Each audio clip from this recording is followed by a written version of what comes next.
말씀을 봉독드립니다. 사울이 죽은 후에 다윗이 아말렉 사람을 쳐 죽이고 돌아와 다윗이 시글락에서 이틀을 머물더니 사흘째 되는 날에 한 사람이 사울의 진영에서 나왔는데 그의 옷은 찢어졌고 머리에는 흙이 있더라. 그가 다윗에게 나와 땅에 엎드려 절하매 다윗이 그에게 묻되 너는 어디서 왔느냐 하니 대답하되 이스라엘 진영에서 도망하여 왔나이다 하니라. 다윗이 그에게 이르되 일이 어떻게 되었느냐 너는 내게 말하라. 그가 대답하되 군사가 전쟁 중에 도망하기도 하였고 무리 가운데 엎드러져 죽은 자도 많았고 사울과 그의 아들 요나단도 죽었나이다 하는지라. 다윗이 자기에게 알리는 청년에게 묻되 사울과 그의 아들 요나단이 죽은 줄을 네가 어떻게 아느냐. 그에게 알리는 청년이 이르되 내가 우연히 길보아 산에 올라가 보니 사울이 자기 창에 기대고 병거와 기병은 그를 급히 따르는데 사울이 뒤로 돌아 나를 보고 부르시기로 내가 대답하되 내가 여기 있나이다 한즉 내게 이르되 너는 누구냐 하시기로 내가 그에게 대답하되 나는 아말렉 사람이니이다 한즉 또 내게 이르시되 내 목숨이 아직 내게 완전히 있으므로 내가 고통 중에 있나니 청하건대 너는 내 곁에 서서 나를 죽이라 하시기로 그가 엎드러진 후에는 살 수 없는 줄을 내가 알고 그의 곁에 서서 죽이고 그의 머리에 있는 완광과 팔에 있는 고리를 벗겨서 내 주께로 가져왔나이다 하니라. 이에 다윗이 자기 옷을 잡아 찢음에 함께 있는 모든 사람도 그리하고 사울과 그의 아들 요나단과 여호와의 백성과 이스라엘 족속이 칼에 죽음으로 말미암아 저녁 때까지 슬퍼하여 울며 금식하니라. 다윗이 그 소식을 전한 청년에게 묻되 너는 어디 사람이냐. 대답하되 나는 아말렉 사람 곧 외국인의 아들이니이다 하니 다윗이 그에게 이르되 네가 어찌하여 손을 들어 여호와의 기름 부음 받은 자 죽이기를 두려워하지 아니하였느냐 하고 다윗이 청년 중 한 사람을 불러 이르되 가까이 가서 그를 죽이라 하매 그가 침에 곧 죽으니라. 다윗이 그에게 이르기를 네 피가 네 머리로 돌아갈지어다. 네 입이 내게 대하여 증언하기를 내가 여호와의 기름 부음 받은 자를 죽였노라 함이니라 하였더라. 아멘.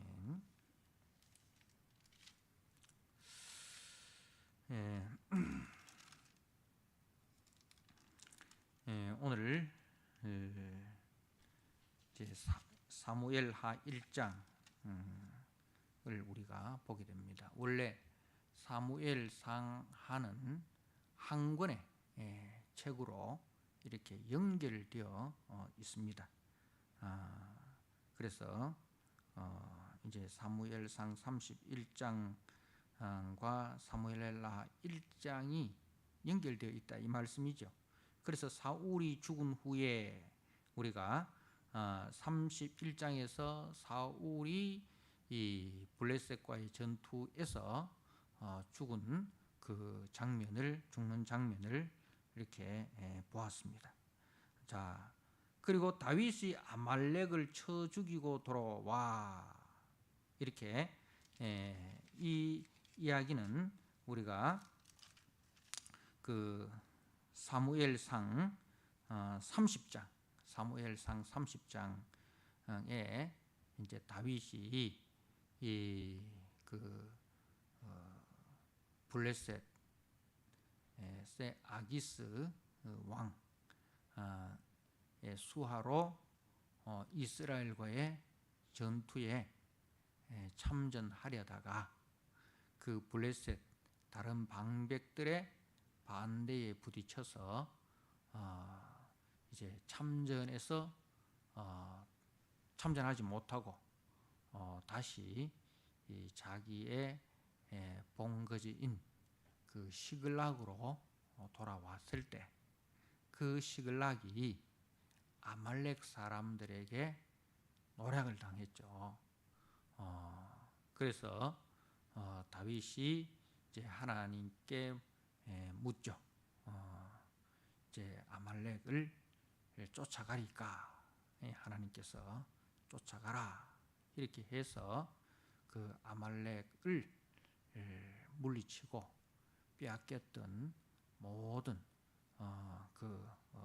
자기 신의 사람들과 또 소유 우물들을 다 이렇게 다시 이제 그 회복해서 돌아오는 그 장면, 이제 우리가 사무엘상 30장에서 보았습니다. 그죠? 그래서 이제 1장 1절에 사울이 죽은 후에 31장에서 사울이 죽은 것과 30장에 다윗이 아말렉과의 전투에서 승리한 것은 서로 같은 그런 이제 시간대에 일어난 사건이다는 것을 우리가 알 수가 있습니다. 자, 아말렉 사람을 쳐 죽이고 돌아와 다윗이 시글락에서 이틀을 머물렀고 사흘째 되는 날에 한 사람이 사울의 진영에서 이제 나옵니다. 네, 그 모습이 옷은 찢어졌고 머리에는 흙이 있더라. 이것은 이제 어떤 것을 말씀하느냐 하면 이제 전쟁에서 패전하였다. 아주 슬픈 소식을 가지고 온다라는 것을 암시하고 있습니다. 옷이 찢어졌고 머리에는 흙이 있더라. 이것은 이제 이 사람의 그 모습이 아주 그 비극적인 그 소식을 가지고 오고 있다는 것을 이제 보여주는 것입니다. 자, 그리고 이제 그 사람이 다윗에게 나와서 땅에 엎드려 절을 합니다. 자, 그래서 이제 다윗이 그에게 묻되 너는 어디서 왔느냐 하니 그 사람이 대답하기를 이스라엘 진영에서 도망하여 왔습니다. 그러니까 지금 블레셋과 이스라엘의 전투에서 이제 그 도망하여서 겨우 자기만 살아왔다라는 그 이야기입니다. 자, 그리 이제 이 사람이 이스라엘의 진영에서 도망하여 왔다는 이야기를 듣고 4절에 다윗이 아주 다급하게 묻습니다. 그에게 이르되 일이 어떻게 되었느냐? 그러니까 전쟁이 어떻게 되었느냐? 블레셋과 이스라엘의 전쟁이 어떻게 되었느냐? 그 전쟁의 상황이 어떻게 전개되고 있는지를 아주 다급한 그 마음으로 묻는 것이죠. 자, 그래서 이제 그 사람이 대답합니다. 그가 대답하되 군사가 전쟁 중에 도망하기도 하였고 무리 가운데 엎드러져 죽은 자도 많았고, 그러니까 전쟁에서 지금 패전해가지고 거의 참 죽은 사람 그리고 도망간 사람, 그럼 남아있는 사람 없는 거죠. 전쟁에서 죽은 사람, 도망간 사람. 자, 그리고 사울과 그의 아들 요나단 또 죽었습니다. 그러니까 이스라엘의 총 사령관인 사울, 그리고 그 사령관의 장자인 요나단 이 죽었다 이 말입니다. 그러니 이거는 뭐가 돼요? 이제 그 총사령관이 죽었으니까 그 전쟁은 그야말로 완벽한 패전의 전쟁이다. 완벽히 피한 전쟁이다. 는 것을 이제 말하는 겁니다. 자, 그리고 이제 다윗이 자기에게 알리는 청년에게 묻되 사울과 그의 아들 요나단이 죽은 줄을 네가 어떻게 아느냐. 이 다윗이 이제 이 사울과 요나단의 죽음에 대해서 굉장히 관심을 가지고 있는 겁니다. 그래서 그 사울과 요나단이 죽은 것을 네가 어떻게 아느냐 이 말입니다. 자, 그랬을 때에 이 사람이 이 6절에 그에게 알리는 청년이 이르되 내가 우연히 길보아 산에 올라가 보니, 이 길보아 산, 우리가 31장에 보면은 이제 그 31장 1절에 블레셋 사람들이 이스라엘 사람을 치매 이스라엘 사람들이 블레셋 사람 앞에서 도망하여 길보아 산에서 엎드러 죽으니라. 그러니까 이 길보아 산이라는 것은 이제 블레셋과 이스라엘의 그 격전지인 거죠. 격전지라는 거죠. 그래서 그 길보아 산 그 격전지를 이렇게 보는데 사울이 자기 창에 기대고 병거와 기병은 그를 급히 따르는데, 자, 여기서부터 이 사람이 거짓말을 하는 것이죠. 우리가 31장의 내용하고 오늘 1장의 내용하고 잘 이렇게 비교해서 한번 살펴보시면 될 겁니다. 자, 31장 3절 말씀에 보면 사울이 패전함에 활 쏘는 자가 따라잡으니, 활 쏘는 자라는 것은 이제 그 블레셋 사람들 중에서 이제 활 쏘는 자들을 말하는 거죠.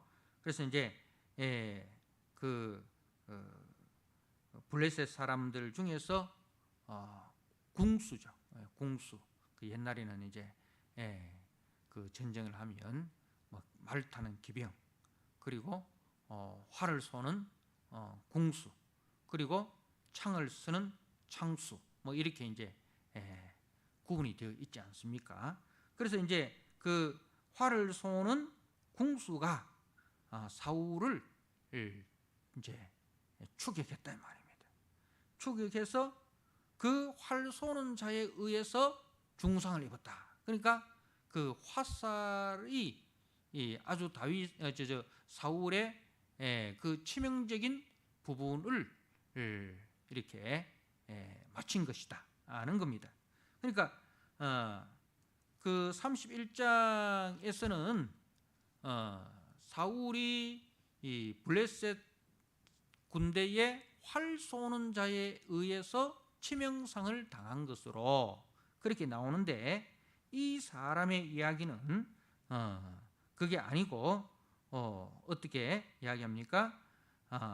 병거와 기병은 그를 깊이 따르는데, 그러니까 블레셋 군대의 병거와 기병, 병거라는 것은 전차를 말하고 기병이라는 것은 말탄 병사를 말하는 거잖아요. 그러니까 31장에서는 활 쏘는 자라고 했는데 이 사람은 뭐라고 이야기합니까?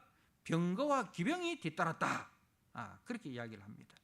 자, 그래서 이제 그 병거와 기병에 의해서 중상을 당한 것이다는 말이죠.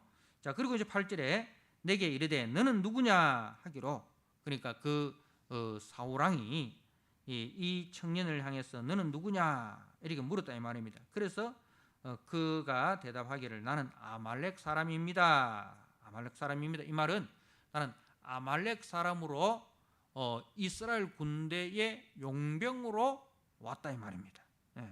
그러니까 전쟁을 하면, 고대 사회에서는 전쟁을 하면 다른 나라 사람들을 용병으로 이렇게 돈을 주고 삽니다.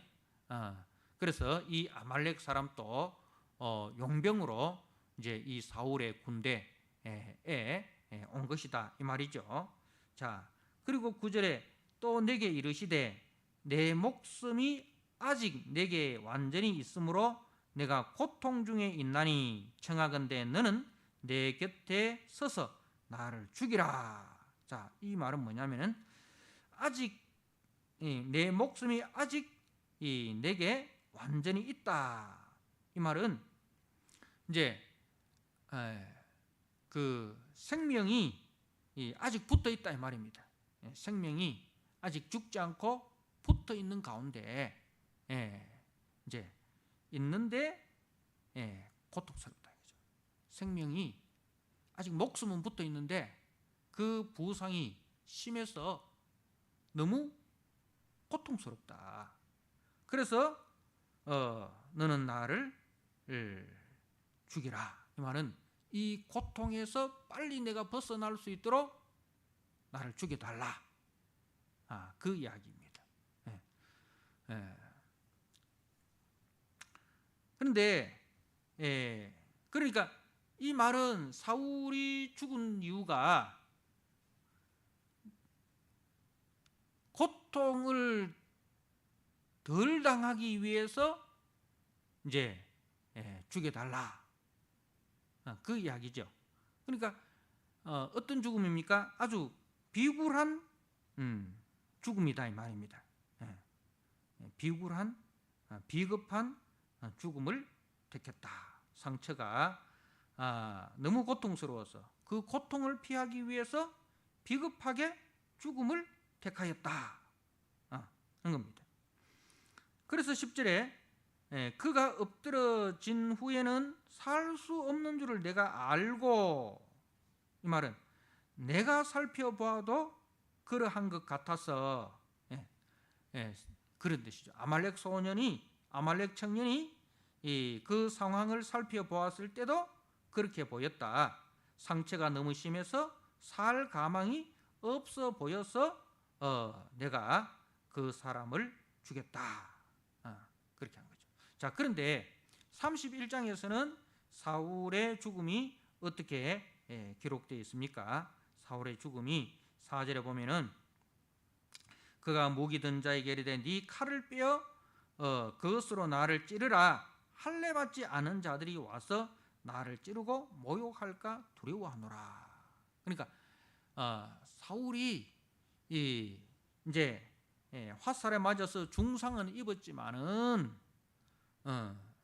이제 그 고통에서 벗어나기 위해서 죽여달라 하는 비급한 죽음을 택한 것이 아니라 저 할례받지 못한 그 하나님을 믿지 아니하는 불신자들에 의해서 자기가 죽임을 당하는 그 수치를 피하기 위해서 무기 든 자에게 죽이라 그렇게 명령을 했죠. 그러나 그 무기 든 자가 감히 그 일을 감당하지 못할 때에 사울이 이제 칼에 엎드려져 죽고 무기 든 자도 사울의 죽음을 보고 자신도 함께 칼에 엎드려져 죽은 것으로 그렇게 나옵니다. 자, 그러니 이 아말렉 청년의 보고는 사울과 요나단이 죽었다라는 것은 맞는데 그 죽음의 과정은 전부 다 거짓말입니다. 전부 다 거짓말입니다. 자, 그리고 이제 이 사람은 자기의 공로를 드러내는 거죠. 자, 자기가 죽였다. 자기가 죽였다. 자, 그리고 이제 그 머리에 있는 완광과 팔에 있는 고리를 벗겨 내 주께로 가져왔습니다. 이 왕관이라는 것은 임금님이 평소에 쓰는 왕관을 의미하는 것이 아니고 그 전쟁에서는 그것을 쓰고는 싸울 수가 없지 않습니까? 그래서 이제 그 투구 위에 두른 어떤 금장식 이 머리띠, 그 어떤 임금을 상징하는 이 그런 머리띠 이 정도를 이야기하는 거예요. 그리고 이제 팔찌, 이 팔에 있는 그 팔고리 팔찌, 이거는 이제 다 왕을 상징하는 것들인 거죠. 그래서 이제 내 주께로 가져왔습니다. 다윗을 향해서 내 주라 그렇게 고백을 합니다. 그러니까 다윗에게 전적인 헌신과 복종의 자세가 되어 있다 이 말입니다. 자, 왜 이 아말렉 청년은 이런 거짓말을 하였을까? 그죠? 왜 이런 거짓말을 하였을까? 그 이유가 뭘까? 그것은 이제 이 아말렉 청년이 용병으로 사울의 군대에 참전을 했을 때에 그 이야기를 들었겠죠. 사울과 다윗의 사이가 좋지 않다. 근데 이제 사울의 다음은 다윗이다. 사울의 다음은 다윗이 왕이 될 것이다. 는 이제 그런 이야기도 들었을 겁니다. 자, 그랬을 때에 이 사람이 이제 다윗과 사울의 관계가 좋지 않으니 그 사울의 죽음을 내가 알리고, 그리고 사울이 이제 내 손에 의해서 죽음을 당했고, 그리고 그 사울의 왕권을 상징하는 왕관과 팔고리를 가져가면 내가 다윗에게 엄청난 보상을 받을 수 있다. 이런 이제 생각을 한 거죠. 이것은 이제 아말렉 이 불신자들의 입장에서는 이제 그렇게 보일 수 있는 거죠. 그 왕에 의해서 핍박을 당하는 자가 그 왕이 죽으면 이 사람이 왕이 된다고 하면 이 사람한테 잘 보이기 위해서는 그 앞에 왕을 대적을 죽이고 그 대적의 그 권세를 상징하는 것을 가져가면 엄청난 포상을 받는 것. 그것은 이제 불신자들의 세계에서는 당연한 것이었습니다. 그런데 다윗도 과연 그럴 것인가? 다윗도 과연 그럴 것인가? 자, 11절에 이에 다윗이 자기 옷을 잡아 찢음에 함께 있는 모든 사람도 그리하고 사울과 그의 아들 요나단과 여호와의 백성과 이스라엘 족속이 칼의 죽음으로 말미암아 저녁 때까지 슬퍼하여 울며 금식하니라.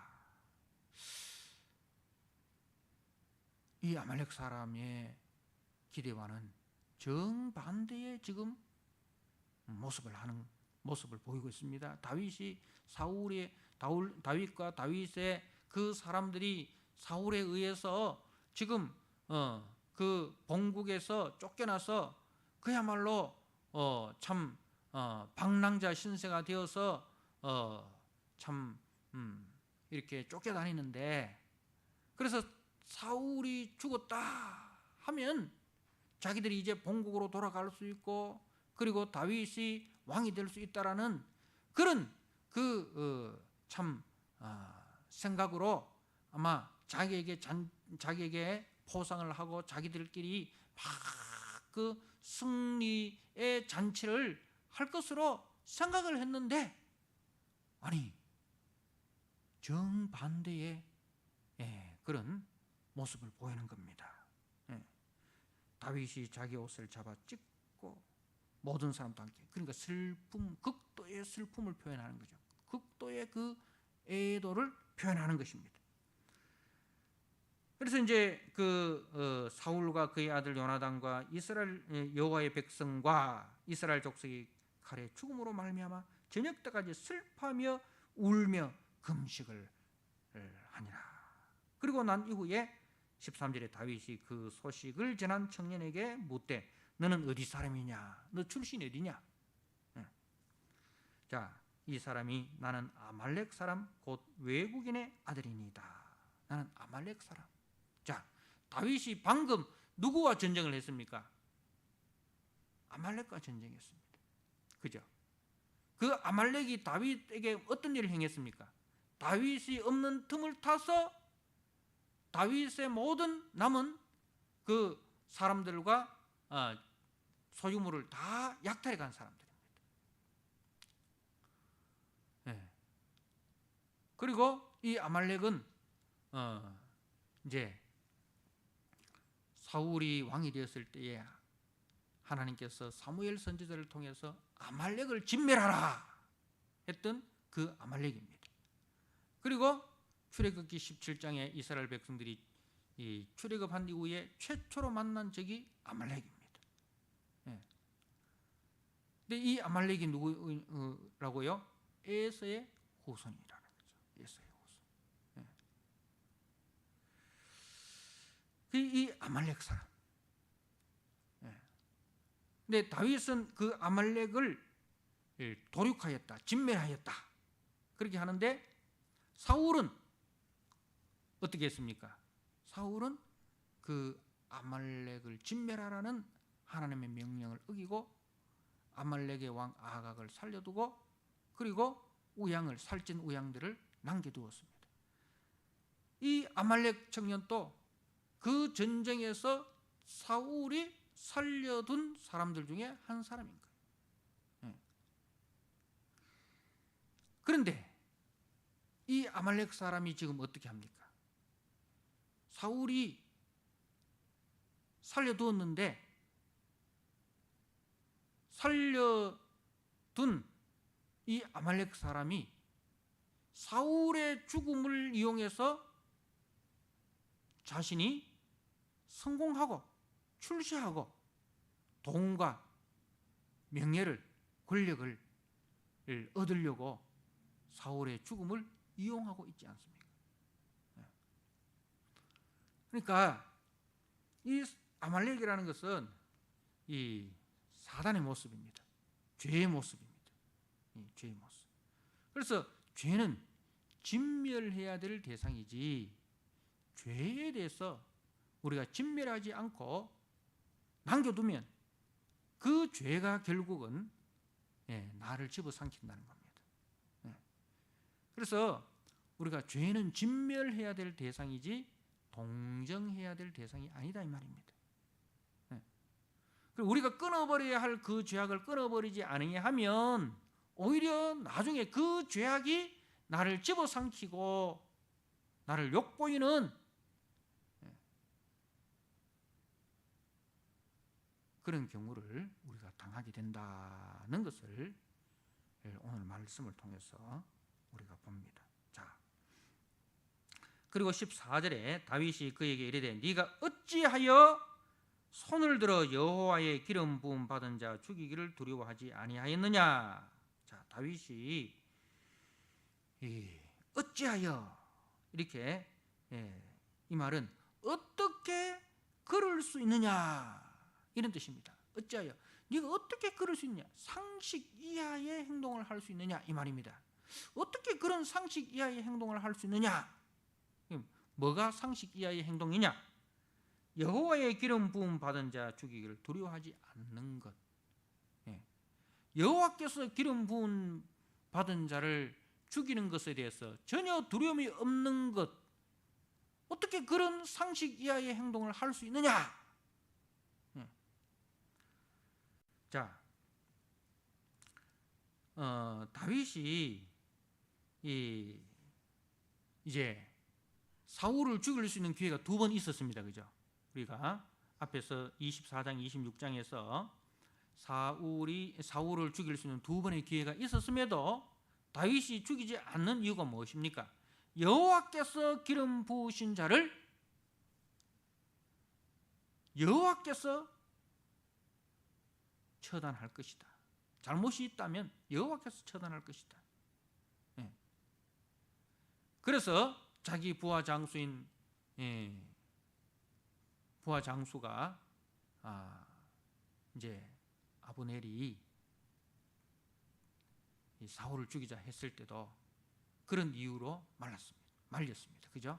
여호와의 기름 부음 받은 자를, 여호와께서 기름 부음 받은 자를 사람이 임의로 해할 수 없다.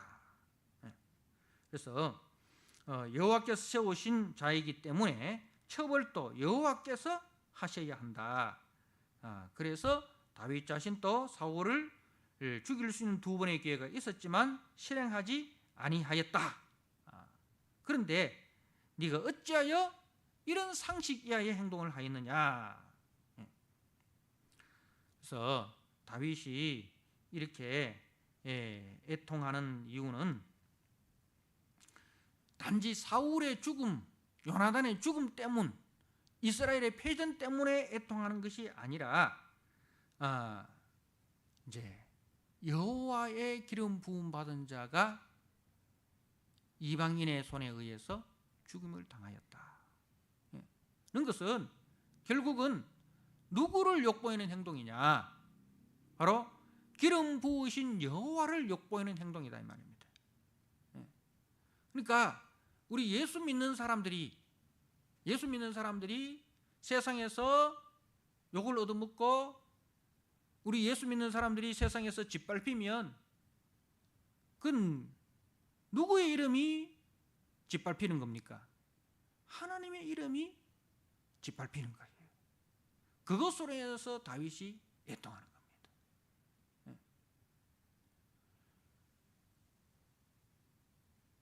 그러니까 다윗은 왕위에 오르는 것이 목표가 아니었어요. 다윗이 왕위에 오르는 것이 목표였다면 그 이전에 두 번의 기회를 사용을 하였을 것입니다. 그리고 지금 이 아말렉 사람이 가져온 소식을 자기에게는 승전보로 받아들였을 것입니다. 세상은 그러하죠. 오늘날 우리 막 대선 이렇게 하는 거 보십시오. 막 서로 물고 뜯고 같은 당 안에서도 서로 후보가 되기 위해서 물고 뜯지 않습니까?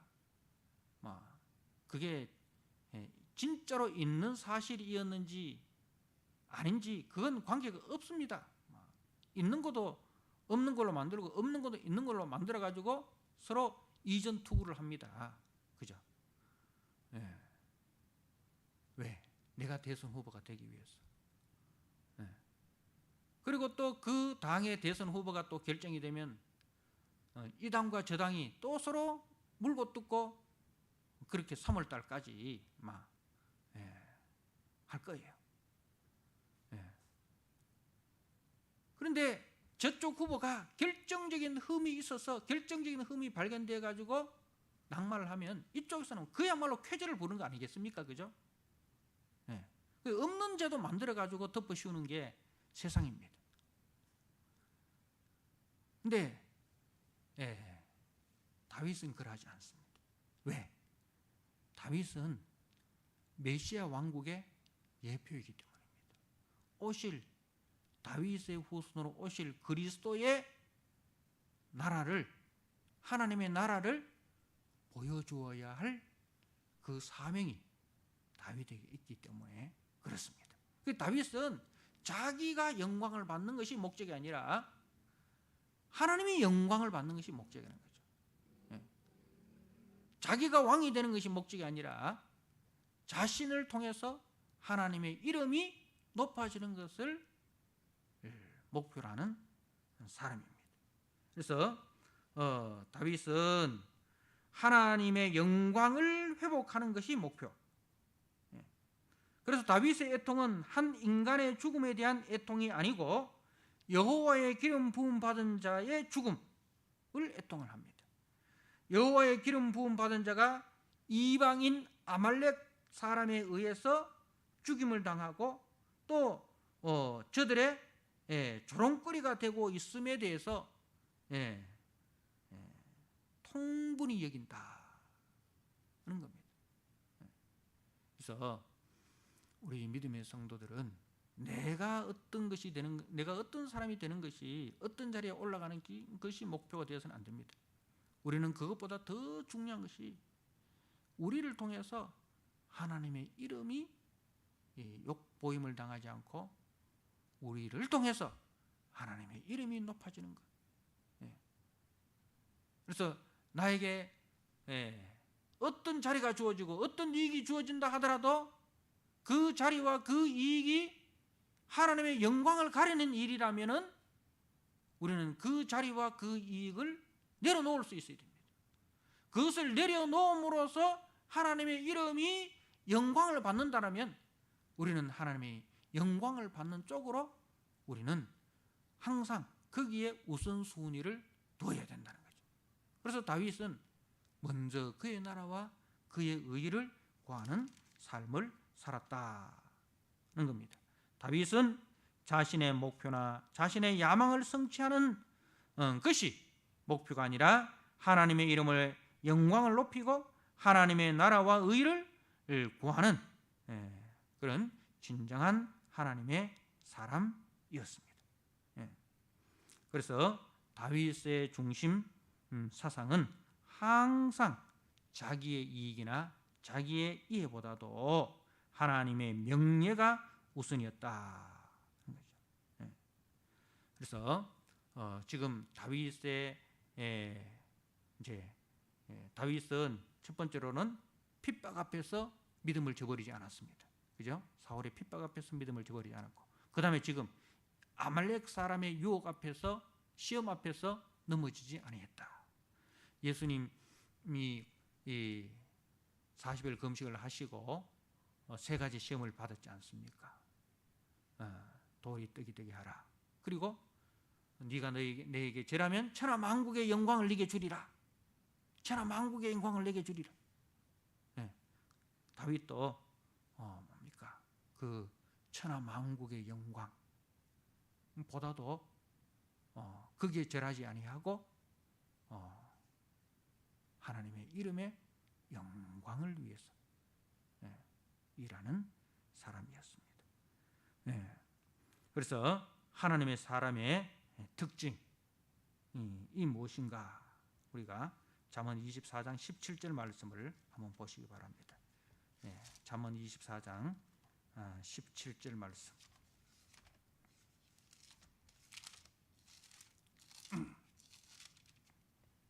제가 한번 읽어드립니다. 네 원수가 넘어질 때에 즐거워하지 말며 그가 엎드러질 때에 마음에 기뻐하지 말라. 네 원수가 넘어질 때 즐거워하지 말며 그가 엎드러질 때 마음에 기뻐하지 말라. 하나님의 사람의 특징입니다. 디모데전서 3장 9절에서 10절 말씀 한 번 더 읽고 마치도록 하겠습니다. 디모데전서 3장 9절에서 10절.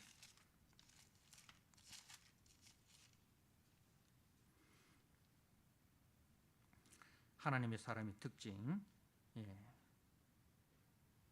이와 같이 집사들도 정중하고 일구연하지 아니하고 술에 임박이지 아니하고 더러운 일을 탐하지 아니하고 깨끗한 양심의 믿음의 비밀을 가진 자라야 할지니 이에 이 사람들을 먼저 시험하여 보고 그 후에 책망할 것이 없으면 집사의 직분을 맡게 할 것이요.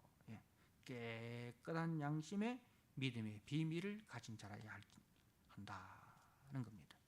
하나님의 사람의 특징이 무엇인지 우리가 다윗을 통해서 하나님의 사람은 이런 사람이구나.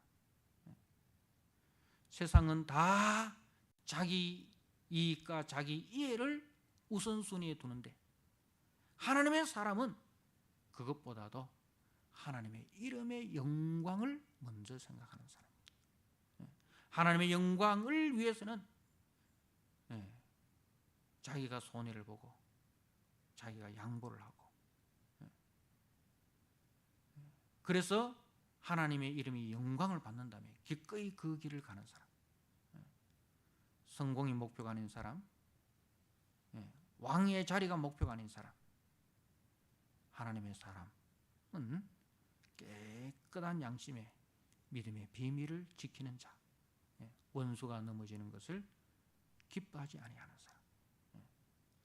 사랑하는 성도 여러분, 이러한 사람으로 저와 여러분이 부름을 받았습니다. 우리가 사무엘하를 통해서 하나님의 나라가 어떤 나라이며 하나님의 사람이 어떠한 사람인지를 말씀을 통해서 잘 배우는 그런 시간들이 되기를 주님의 이름으로 축복합니다.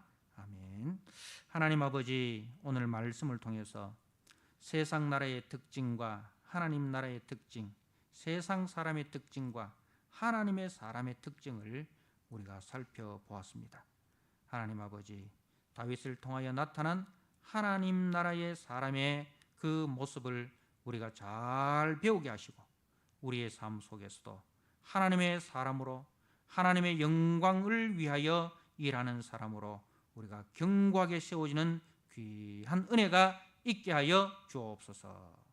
예수님께 하신 이름으로 감사하며 기도드리옵나이다. 아멘. 찬송 함께 드립니다. 찬송가 552장